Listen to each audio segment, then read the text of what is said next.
Tahap pra-interaksi.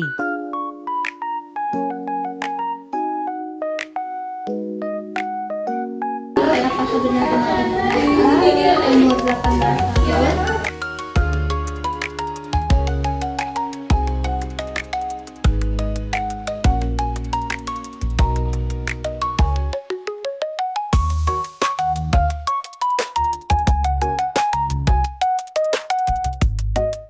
Tahap orientasi. Ibu, di sini saya perawat Habibah yang bertugas shift pagi, yaitu dari jam 8 hingga jam 2 siang nanti. Di sini saya akan mengajarkan teknik batuk efektif pada ibu untuk mengurangi sesak nafas pada ibu dan membebaskan jalan nafas, dan juga mengurangi bentuk yang tidak efektif agar menjadi efektif. Apakah ibu bersedia? Apakah ada yang ingin ibu tanyakan? Tahap kerja.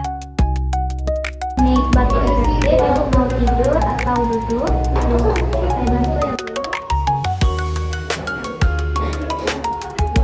Bu. Kalau memang duduk ibu, silakan tarik nafas ibu dalam Bu.